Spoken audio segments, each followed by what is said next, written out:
Despite facing challenges related to his newfound fame and market pressures later on, 50 Cent overcame significant obstacles in his early and notably dramatic life. This ultimately led to his becoming the focal point of discussions in the rap genre, if not in popular music as a whole, around the year 2003.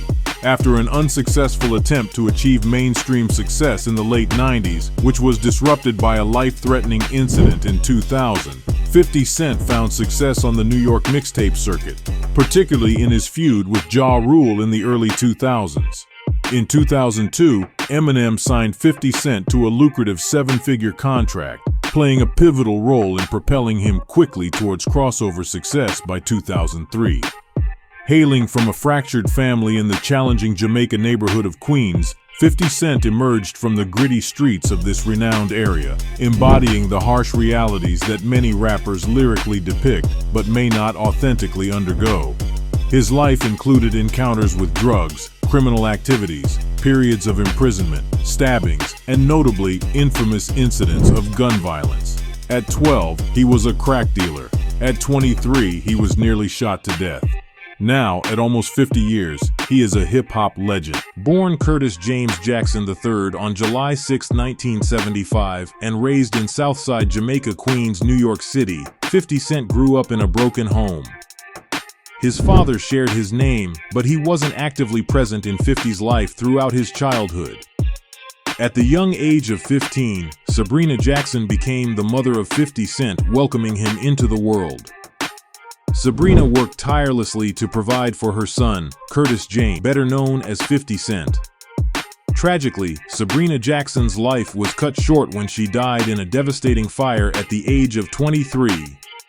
The circumstances surrounding her death were suspicious, with 50 Cent suspecting that a rival drug dealer had started the fire intentionally. According to 50 Cent in one of his interviews, his mother's drink had been tampered with before the gas was turned on, leading to the fatal blaze. The loss of his mother had a profound impact on 50 Cent, who has spoken publicly about the pain of growing up without her. At the time of his mother's death, 50 was only 8, and his father departed soon after, leaving his grandmother to parent him. When his mother died, 50 struggled to reconcile his past wealth with the vastly different lifestyle of his impoverished grandparents. With his mom hustling, he had gotten used to a certain lifestyle. Accordingly, when he moved to his grandparents' home, he became two people. One was the hardcore drug dealer in the day and the other was his grandmother's baby by night. He would lie to his grandparents that he was in an after-school program when he was in fact dealing narcotics in the streets. The rapper's boxing days started at age 11 and got pretty serious when a neighbor opened up a boxing gym for the neighborhood kids. In the mid-1980s, a 14-year-old Fifth reportedly competed in the Junior Olympics as an amateur, but would later give up his boxing dreams to be a full-time drug dealer. Still, his love for the sport remained. 50 Cent was arrested twice in 1994. The busts came 3 weeks apart on felony drug charges. As a pusher, he made a girl do the dirty work, with his 16-year-old accomplice hiding their illegal substances stashed in her underwear, according to New York court records. 50 was nailed again on July 19th, when cops, executing a search warrant at his Queens home, discovered strong narcotics, which are and rocks were hidden in a boot and a dresser drawer, drug packaging material, and a starter gun, which cops found sitting on top of a safe in 50's bedroom. 50 pleaded out to both cases and was hit with a concurrent sentence of 3 to 9 years in prison. To avoid hard time, he enrolled in New York's shock incarceration program, boot camp for felons. For 6 months upstate, he awoke at 5:30 a.m., did push-ups on his knuckles and sawed trees. After the ordeal, in the meantime, young Curtis also participated in boxing and adopted 50 Cent as his moniker. Inspired by Kelvin Martin, a Fort Greene Projects-based criminal who passed away in 1987, the stage name represented a metaphor of change for the rapper. It's around this point in time that he traded crime for hip-hop. 50 started to record raps in the basement of South Jamaica's DJ Rough Hands' residence, which was just around the way from his. but the level of seriousness changed from what he described spitting verses for fun in that basement in 1997 to after meeting Jam Master Jay and getting down to serious business. He met Jam Master Jay one day on his was to a club called Bentley's in New York. On that day, 50 was outing putting on a Kenny Anderson jersey who played for New Jersey Nets. At that point, Jam Master Jay thought it was actually Kenny because 50 pulled up in a Mercedes-Benz. According to 50 Cent in one of his interviews, he was already doing good financially since he was already dealing in the streets. Jam Master gave him a tape and he went and wrote a song that sounded like a Mobb Deep gangster rap record. Impressed by what he heard, Jay signed the aspiring rapper to his JMJ Records label. When it was time to enter the studio with Jay, the hip-hop legend sought a specific melody element from his recent signee to JMJ Productions. According to 50, Jay believed that choruses should be multi-dimensional, incorporating a distinctive refrain. The lessons 50 Cent learned from Jam Master Jay were perhaps the most valuable asset he acquired from the hip-hop luminary, who was understandably tied up with Run DMC's touring schedule at the time. Unfortunately, 50 Cent's deal with JMJ Productions didn't bring much results, which prompted 50 to leave the label and quickly signed another deal with Columbia Records, thanks to the platinum-selling producer's Trackmasters, who took notice on his rapping skill. A year later, after leaving Jam Master Jay, several producers of Trackmasters took notes on the rapper, whom they contacted to sign a contract with Columbia Records. Sometime later, he was sent to a studio in New York, where 36 songs were produced in 2 weeks, of which 18 were included in his unofficial release album, The Power of the Dollar. A work that ended up canceled. A trio of singles preceded the album's proposed release: Your Life's on the Line, Thug Love, featuring Destiny's Child, and How to Rob. How to Rob, a cut that imagined mugging a wide range of entertainers just a couple of years after hip-hop's most historic tragedy of losing Tupac Shakur and the notorious B.I.G. In the song, 50 deployed some of the same bravado used by Pac while presenting his own unique showmanship, which included veiled threats at some of the biggest names in the music industry, including Jay-Z. Shortly after the release of How to Rob, 50 was stabbed at the Hit Factory studio on West 54th Street in Manhattan. Shortly afterward came his most storied incident. On May 24, 2000, just before Columbia was set to release Power of the Dollar, an assassin attempted to take 50 Cent's life on 101st Street in Jamaica, Queens, near where Jam Master Jay would later be fatally shot 2.5 years later. The attacker sprayed 9 bullets at him from a 9mm pistol. Investigators looking into the case believed that the shooting was a retaliation for 50 Cent sharing potentially incriminating details about the Supreme Team gang in his track, Ghetto Quran. After the shooting, Columbia Records wanted nothing to do with 50 Cent, shelving Power of the Dollar and parting ways with the now controversial rapper. 50 used a walker for 6 weeks and fully recovered after 5 months. When he left the hospital, he stayed in the Poconos with his girlfriend and son, and his workout regime helped him develop a muscular physique. In the hospital, Jackson signed a publishing deal with Columbia Records before he was dropped from the label and blacklisted by the recording industry because of his song, Ghetto Quran. Other sources allege that when 50 Cent released the song, Ghetto Quran, he was accused of being a snitch in the streets and, as a punishment, influential New York gangster McGriff put 50 Cent on an industry blacklist and ordered hip-hop artists not to work with him. 50 also believed that the failed attempt on his life was also orchestrated by McGriff. Unable to work in a U.S. studio, he went to Canada. He formed a collective, G-Unit, which also featured Lloyd Banks and Tony Yayo. They worked closely with producer Shaw Money XL, who had also been signed to JMJ around the same time that 50 Cent had, and began churning out mixtapes, selections from which were later compiled on Guess Who's Back in 2002. These mixtape recordings, many of which were hosted by DJ Who Kid on CDs such as No Mercy, No Fear, and Automatic Gunfire, earned the rapper an esteemed reputation on the streets of New York. Some of them featured 50 Cent and his G-Unit companions rapping over popular beats. Others mocked popular rappers, namely Ja Rule, who quickly became an arch-rival, and a few discussed his shooting. In 2002, Eminem heard Jackson's Guess Who's Back CD, received from Jackson's attorney, who was working with Eminem's manager, Paul Rosenberg. Impressed, Eminem invited Jackson to fly to Los Angeles and introduced him to Dr. Dre. Eminem's public admiration of 50 Cent on a radio show sparked a bidding war which drove up the signing price into the million-plus figures in the process and slowly moving the rapper into the up-and-coming spotlight once again as word spread. Despite the bidding war, Eminem indeed got his man, signing 50 Cent to a joint deal with Shady and Dre's Aftermath Records.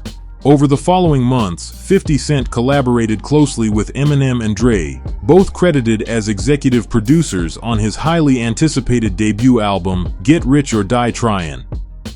They each contributed to the production of several tracks for the album. Before the release of Get Rich or Die Tryin', Eminem introduced 50 Cent on the 8 Mile soundtrack, featuring the song Wanksta, which had previously gained attention on the No Mercy, No Fear mixtape. Wanksta became a runaway hit in late 2002, setting the stage for the Dre-produced hit titled In Da Club. Both singles achieved significant crossover success, with Wanksta peaking at number 13 on Billboard's Hot 100 chart and In Da Club reaching number 1. The success of these singles prompted Interscope, Shady and Aftermath's parent company, to expedite the release of Get Rich or Die Tryin' to counteract bootlegging. Amid all this, 50 Cent made headlines repeatedly. Most notably, he was tied to Jam Master Jay's shooting in October 2002, the FBI's investigation of Murder Inc.'s relationship to former drug dealer Kenneth Supreme McGriff, and a shooting incident at the offices of Violator Management.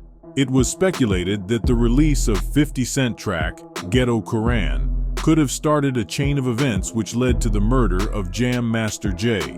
The controversial song, which appeared on the album Power of the Dollar, mentions the names of people 50 Cent remembers from his early years in Queens, including convicted drug trafficker Kenneth McGriff and members of his Supreme Team gang.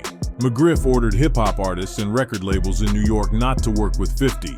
One person who reportedly defied McGriff was Jam Master Jay, who went ahead and took the young 50 Cent under his wing and introduced him to the world of the musical elite. Some have suggested that Jam Master Jay's shooting could be linked to this feud, and it wouldn't be the only time blood was spilled as a result of the Ghetto Koran fallout. Furthermore, 50 made more headlines when he was jailed on New Year's Eve 2002 for gun possession. By the time Get Rich finally hit the streets on February 6, 2003, 50 Cent had become the most discussed figure in the music industry, and bootlegged or not, his initial sales figures reflected this, a record-breaking 872,000 units moved in 5 days, as did his omnipresence in the media. By the end of the year, it peddled more than 12 million copies worldwide and became the best-selling album of 2003. To this day, it remains 50 Cent's best-selling album. But with all of the stellar sales numbers and impressive RIAA certifications Get Rich or Die Tryin' delivered, the album failed to earn him any hardware at the Grammy Awards at the beginning of 2004. 50 said this was a message sent to him by the Recording Academy, which he believes didn't want to promote his street-inspired album to the youth. Late in the year, following another round of popular hits, 21 Questions, which charted number 1 on the Hot 100 and PIMP, 50 Cent made his group debut with G-Unit, Beg for Mercy. Another G-Unit affiliate, The Game, released his debut in January 2005, and it proved the most successful among these solo spin-offs, in particular the singles How We Do and Love It or Hate It, both top 5 hits that prominently featured 50 Cent. In March 2005, 50 Cent's second commercial album, The Massacre, sold 1.14 million copies in its first 4 days, the highest in an abbreviated sales cycle, and was number 1 on the Billboard 200 for 6 weeks. After the game's departure, Jackson signed Olivia and rap veterans Mobb Deep to G-Unit Records, with Spiderlock, MOP, 40 Glock, and Young Hot Rod later joining the label, who all eventually departed G-Unit. Although 50 was close to the game before, the latter released his debut album, the documentary They Grew Apart. After the documentary's release, 50 felt that the game was disloyal for saying that he did not want to participate in G-Unit's feuds with other rappers, such as Nas, Jadakiss, and Fat Joe, and his desire to work with artists with which G-Unit was feuding. He said that he wrote 6 songs for the album and did not receive proper credit, which the game denied. 50 later dismissed the game from G-Unit on Hot 97. After the announcement, The Game, who was a guest earlier in the evening, tried to enter the building with his entourage. After they were denied entry, one of his associates was shot in the leg in a confrontation with a group of men leaving the building. When the situation escalated, the rappers held a joint press conference announcing their reconciliation. After the situation cooled, G-Unit criticized the game's street credibility and announced that they would not appear on his albums. During a Summer Jam performance, the game announced a boycott of G-Unit, which he called G-U-Not. 50 also feuded with Rick Ross. Although Rick Ross began a feud with 50 over an alleged incident at the 2008 BET Hip Hop Awards, 50 told news sources he did not remember seeing Ross there. Later that month, Ross's Mafia music was leaked on the internet, with lyrics apparently disparaging 50 Cent. Several days later, 50 released Officer Ricky, Go Ahead, Try Me, in response to Mafia music. The following day, Ross appeared on Shade 45, Eminem's Sirius channel, and told him to come up with something better in 24 hours. Before leaving for Venezuela, 50 uploaded a video, Warning Shot, and the first of a series of Officer Ricky cartoons. In early February, he uploaded a YouTube video in which he interviewed Tia, the mother of one of Ross's children. According to her, Ross is in reality a correctional officer. On February 5, 2009, the game phoned Seattle radio station Kubi. Asked about the dispute between Jackson and Ross, he sided with 50 and offered to mediate. Rick Ross, holla at your boy man, and 50 eating you boy. During his career to date, 50 Cent has earned at least $200 to $300 million from his various endeavors, notably selling records, touring, and several brand partnership deals. Unfortunately, he has also spent lavishly, especially on real estate, cars, and lawsuits, which caused him to file for Chapter 11 bankruptcy in July 2015. At his peak before the bankruptcy, 50 Cent's fortune topped $100 million.